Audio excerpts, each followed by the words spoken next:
Morning mga ka-Mike's Work. So, napunta karon sa atong other project, no? Sa pag-extend na to sa atuang cement diha sa atuang storage area. Kaya ang problema man good, hindi na ko sa sementoon, magkalat ang lapok. So, kinanglan ko yung sementoon para maayo ang ato paglakaw diya ba di maglapok, magka-park. So, muna to ang mission for today. We're gonna finish that with a bang sa atuang pag-cement. So, stay tuned, no? This is Mike's Work. We always do ang tawag na kuhan is Mike Old Trade Master of None. Instead Jack of all trades Master of None. Mike Old Trade Mike Old Trade Master of None. So we'll do this, we'll finish this cementing para magamit ato siya nga di na siya magpasaw, di siya maglapok. Okay, so watch my time lapse.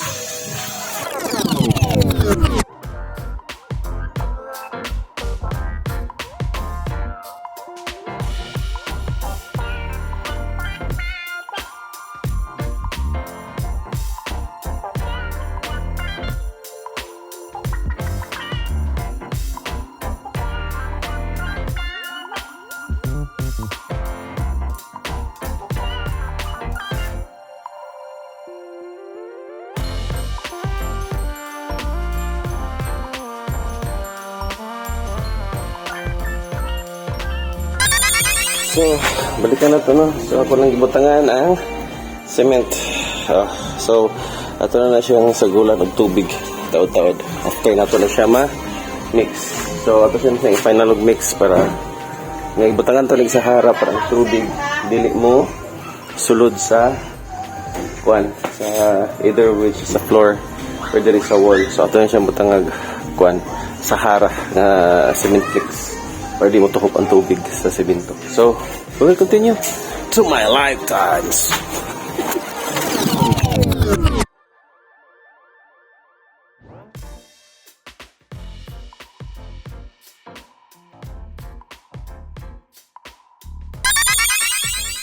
Now, wala tawag final mix, no? Siguro na natin si tubig. Wala na si tubig para ready for mix na. Mix na natin siya. So most probably, as long as ma-scoop na niya, this is a half cement. This is a half cement. Niya 5 sacks of sand and gravel. Ato na siyang i-maximize lang ang cement kaya karon di ko sayang inawi. Pangkuan naman niya. Pang flooring naman siya. So dito siya kinahanglan concentrated para kuan. So mga itong mixture karon. So pwede siyang butag tubig para ma-mix na nato.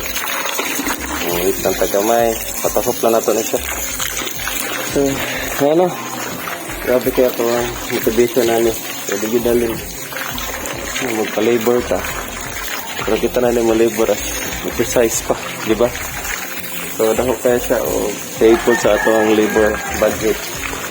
So, kita rami gaunay. Ang kapoy lang ani at the end. Humani siya trabaho. At man ang trabaho, di mo na siya sayon na trabaho. Pero, kinalang lang para ma-active na ito ang space dire. Ma-utilize ang space. Kasi yung napokal, binagulan-ulan. Muna ko na magbutangi o sandayong. Magbutangan pa na ko na siya sandayong. Tama mo yung time, wala lang sa. So, ako lang siya nito siyang i-cement para abot ko dahil dali sa kasaka dito. So, asab na, pwede na nito siya. Pwede na nito. Make sure lang yan mo. So, pabuto na ito na. Sa side gamay. So, muna itong space nga ito ang i-cement. So, ato sana siyang ipaabot din nila pita. Kani nga level man good. Mo na siya level pa dong dito sa ending. So, gusto na ako na ang water, as much as possible, kung na ang water mo, subside na yun dito. Ito nga area. So, siguro, unahan ako og cement. Going anak pa dong dito. Nga pa anak din sa baba. Kaya karon makuan ako, ma-level na ako kasi kinanglan nga tap-tapan nga. So, kaya sa itong anahon as of today. So, no, di grabe ang mag-labor, but it's a good thing, but this is a good exercise, but at the same time, katawang po itong health nga, margilit ang ato, magkuha na itong mga fats, kalawasan. So, di lang lalim is kung mag-shots ka, mag-vlog ka, at the same time, magtrabaho ka, di siya lalim, especially if you're doing labor work. So, having a labor work is very challenging, di siya lalim, di siya na nakadali. But yet, it's fulfilling kaya ako, akong property man ang akong itrabaho. It's not others' property. So, it's really helpful but para sa ako. At the end of the day, you spend time and you spend money and budget and everything. But yet, indot siyang feeling because you're targeting both at a time. So, nag-exercise ka, at the same time, you're saving budget for the labor. At the same time, mag-enjoy pod ka sa imuhang kon. So, at the same time, content pod. Di ba? So, let's go to my time lapse.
Okay, bikes to Mike's work. So, inom sa tubig para ma-dehydrate ta.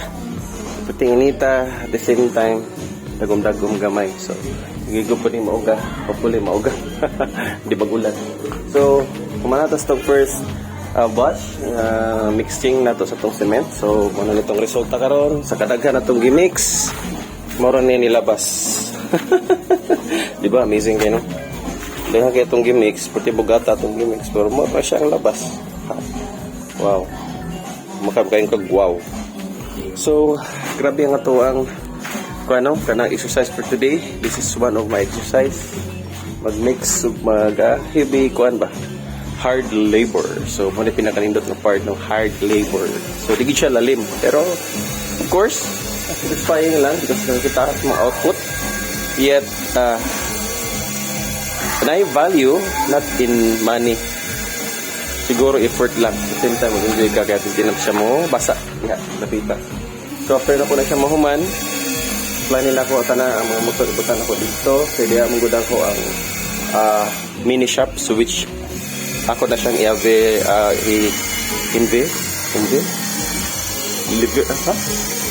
naglibog na ko. So ako na siyang i-unveil sa puhon ako nga project sidri sa Mike's work. So we will have so many content nga akong buhaton since na-realize ako sa kaugalingon. The only thing and the best thing lang is when you're doing your own content, if you're happy what you're doing. Kaya na-realize mo ko na ako along the way. Dagang kayo realization ako which I'm gonna discuss it along with my content na diri sa ato ang Mike's work. Mike's Old Trade Master of None. So, welcome to Mike's work. So, ano itong mga content, so all about DIY and how we're going to make our house comfortable without much money nga mong gina-invest, no? Pwede ni mo iputang sa lain ni mong kwarta. Rather than spending too much of beautifying your house, hiring so many laborers to fix your house, why not kita as individual will take care of our house, not just by living it, kundi ato siyang we will work on it as we live on it. So muna ako ang dedication sa ako ang kuan karon sa ako ang vlog. So mag-mix na punta sa another batch na to, half na pud sa sack. So increase na to ang sand 600 6 FP sacks.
So, sana na ta, na-mix ato nang di-prepare ang atong next batch, no? Mix another half sa ato ang wholesome cement.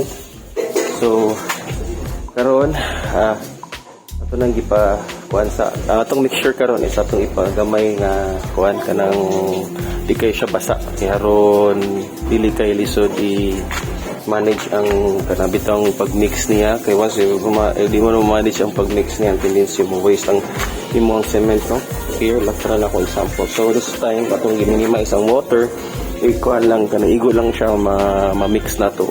Di kay too much nga kanang sa tawagan na lapot pa sa tawagan kaya man kanang basa ba, hindi kay siya basa kay nang basa kay siya ang tendency di waste ng cement, sayang. So this time ato na siya sa gipalay do gamay. Then we will mix this one accordingly. Okay?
So, ito na naman.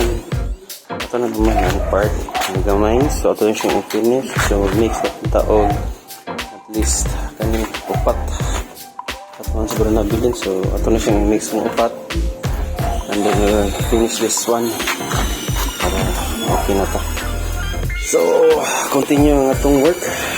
Para makumanataan.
I-fix ito talaga mo.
tanan. Probably mama na to nawayaw. So balik sa pitag-usab. So kung nagidaan dere ang usa ano tong step tong stair para sa ato ang gate sa to ang front gate. So ato na siyang done. So ato sa ni siyang i-scrap. Ato na siyang i-scrap og silig ato ni ana. Karon kung mag-tiles ta, dali na lang. So scrap. Ito yung tiles on. Pag tiles dito.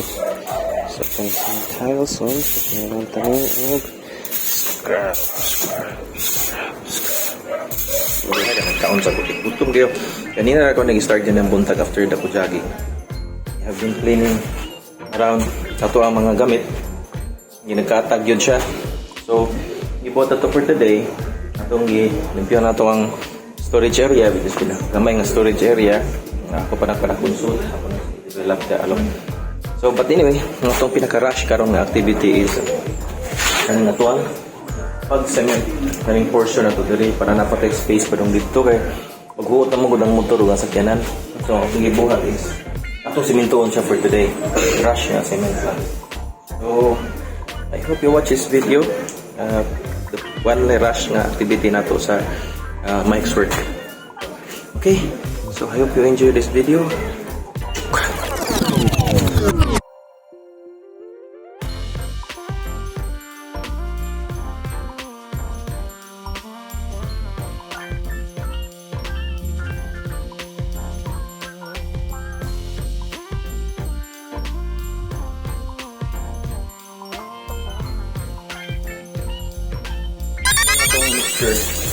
Ato lang na siyang gipure kay anong gipure na to siya kay tawad na mong guni siya nga pundok nga balas. So last year pa ni ito gitrabaho na ko nila din ng area karon rush lang na to ng activity. So ato lang din siyang siwasyon mix ano din madawat ang sa really flush sa water. Every now and then mo nag-ulan dito sa so ato na itong butangan. Make sure na itong ilagay na ito gamay para di mo standby ang water.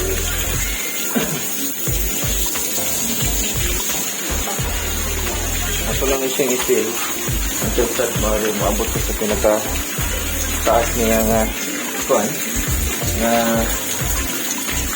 sa water, level sa water. Then ato na patumbas ang dito dapita para ready for cementing.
diskarte, no?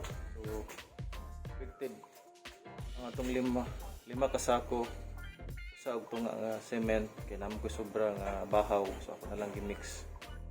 So ang resulta mo ni gamay ra gid siya, which naka-elevate mo na almost 6 inches na siguro ang itason sa yahang elevation gikan sa pagkuan. So ini kabuno nimo hindi sige na kuan gid kanang daghan-daghan gid og dako gid siya makaon. So for that kuan lang make sure na to 5 and once 1.5 cement ang result mara na siya.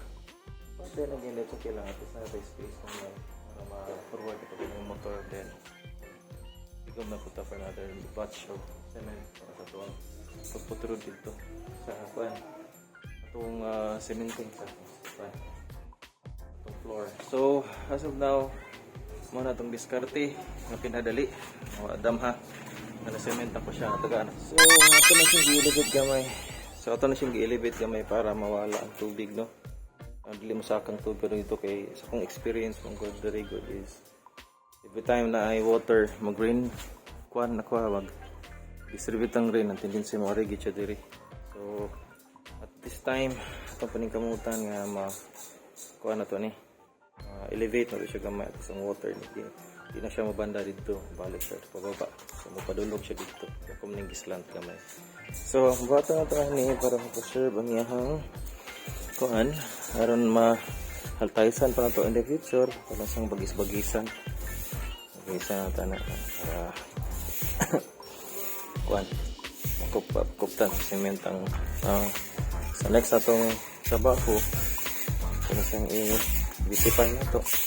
So, at least mga kuan na to siya butang ang marking may ta problema in the future kuan ta cement ta balik. So ano plenty of cleaning para ang abog muna ito ang ikabisihan for today. Daghan kita gibuhat pati wala na nakikcover sa video for some reasons nadili na ko makukusan manggod ko mag-create for video for this time lang ito ko mahuman so daliran ako siya pag-edit it takes time good siya mag-edit. So this time nahuman na ako siya mamagod yung pinaka-rush din ako for so many long work. I think a year now wala ako na siya matrabaho at this time nagaan ako og time na mabuhat na ko ni na matog lag human ako ni siya kay dugay ako ni siya nga pundo nga kuan sand ako cement ako na trabaho ako ko paint so mag painting ko sa diri apil ako sa vlog. So karon ako na siyang human fulfilling po sa mga part na ibig ako kong brain karon ma-brain cells para mabuhat na ko na siya. So at least na ako progression sa ako ang pati mo na akong problema itong time na sigig ulan lisod ako kung magtugig pa doon dito so na ako ni siya na butang iba ever since ko na minto na diri. So hinahinay lang kita hinahinay itong diskarte so at this time mo na itong nahuman. So mas probably yan o naman pong nal-cleaningan gamay ako storage o mga dili na kinanglan din na mga need ako nang transfer somewhere sa ako ang kuan. At this time challenging lang gid kay siya kay gibuhat ako ni sa kadlaw ang daghang activities but ako na siya gipagamutan ka for tomorrow simba din ang daghang activity na po another activity ulit. So kana lang humana na ako diri. So at least pa ulan na natay problema. Next na po nato ato na po ning turon pa dito ko so mahuman na po ni siya ato ning extend akong story istorya wala tayo naon dahil na taga ang dark space for now wala sa nato ng buhaton mahuman na po ni karon. So again, this is very tiring day. Sa jogging, then kanito trabaho dayon para sa balay. Another day na po for another pinapos ng faith and spirit na pagpang-update or go to church and praise God and the Almighty for giving us another day, a day. and another day. So again, this is Mike's Works. Faith, master of none.